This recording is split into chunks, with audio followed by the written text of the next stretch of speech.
NEET में एक और बाई बड़ी। सरकार ने मानी गलती, कितने कंदरों पर बांटे ठगे गलत प्रश्न पत्र। सही जवाब पर इससे मांगी राय। दिल्ली एजेंसियां। सुप्रीम कोर्ट में सोमवार को नीट एग्जाम विवाद को लेकर दायर 40 याचिकाओं पर सुनवाई हुई। मुख्य न्यायाधीश DY चंद्रूर की अध्यक्षता वाली 3 सदस्यीय पीठ ने नीट से जुड़े सभी मामलों की सुनवाई की। NTA की ओर से पीठ को बताया गया कि देश भर के कुल 3,300 छात्रों ने गलत प्रश्न पत्र से परीक्षा दी। इन छात्रों ने कैनरा बैंक से लाए गए प्रश्न पत्र से परीक्षा दी, जबकि इन छात्रों को स्टेट बैंक में रखे गए प्रश्न पत्रों से परीक्षा देनी थी।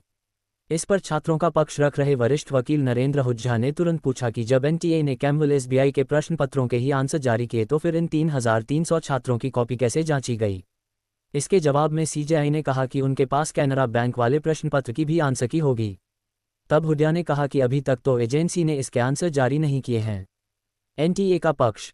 मुख्य न्यायाधीश ने पूछा कि भारतीय स्टेट बैंक की जगह कैनरा बैंक का प्रश्न पत्र कितने परीक्षा केंद्रों पर बांटा गया, तो NTA के वकील के पास इसका भी कोई जवाब नहीं था। उन्होंने कहा कि वह बाद में इसका जवाब दायर करेंगे। हालांकि थोड़ी देर बाद एजेंसी की ओर से बताया गया कि 8 केंद्रों पर यह गलती हुई। CJI ने पूछा कि क्या जज के परीक्षा केंद्र पर भी छात्रों ने गलत प्रश्न पत्र से परीक्षा दी। NTA के वकील ने जवाब दिया कि वह परीक्षा केंद्र नया था, इसलिए उस शहर के कोऑर्डिनेटर ने मैसेज नहीं देखा और दोनों बैंकों से प्रश्न पत्र मंगवा लिए थे। पीठ ने पूछा कि क्या बैंकों को पहले से मैसेज नहीं भेजे गए थे कि आपको प्रश्न पत्र देने हैं या नहीं। क्या कैनरा बैंक को साफ साफ नहीं बताया गया था कि उन्हें पेपर रिलीज नहीं करने हैं। रख रहे सॉलिसिटर जनरल तुषार मेहता ने कहा कि केवल उन्हीं छात्रों को ग्रेस मार्क्स दिए गए हैं जिन्हें पहले कैनरा बैंक का पेपर अटेम्प्ट करने को दिया गया था। बाद में कैनरा बैंक का प्रश्न पत्र वापस लेकर सुप्रीम कोर्ट में नीट UG परीक्षा में गड़बड़ियों को लेकर सोमवार को हुई सुनवाई के दौरान कोर्ट ने कई सवाल पूछे और संबंधित अधिकारियों और विशेषज्ञों से जवाब मांगा। उच्चतम न्यायालय ने IIT दिल्ली के निदेशक को नीट UG 2024 के लिए 3 विशेषज्ञों की टीम गठित करने और सही उत्तरों पर रिपोर्ट सौंपने को कहा है। एक सवाल के सही जवाब को लेकर सुप्रीम कोर्ट ने IIT दिल्ली से एक्सपर्टों की राय मांगी। कोर्ट ने IIT दिल्ली डायरेक्टर को 3 विशेषज्ञों की कमेटी बनाने को कहा है। NTA ने 2 ऑप्शन को सही बताकर 4 अंक दिए थे। कमेटी इसी का अध्ययन कर राय देगी।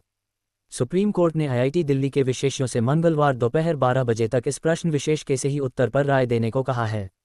उच्चतम न्यायालय ने इस दलील पर गौर किया कि एक प्रश्न के 2 सही उत्तर थे और एक सही विकल्प के लिए अंक दिए गए थे। कोर्ट ने उस दलील पर संज्ञान लिया कि किसी विशेष प्रश्न के उत्तर के लिए अंक देने या न देने का अंतिम मेधा सूची पर असर पड़ता है। SBI के प्रश्न पत्र दिए गए। CJI इस जवाब से संतुष्ट नहीं हुए और उन्होंने पूछा कि आखिर ग्रेस मार्क्स दिए ही क्यों गए। CJI द्वारा पूछे गए सवाल के जवाब में मेहता ने कहा कि मुझे भी लगता है कि यह सही फैसला नहीं था। यह NTA का फैसला था कि अगर समय को लेकर कोई परेशानी हुई है तो ग्रेस मार्क्स दिए जाएं। हालांकि बाद में इस फैसले को वापस भी ले लिया गया।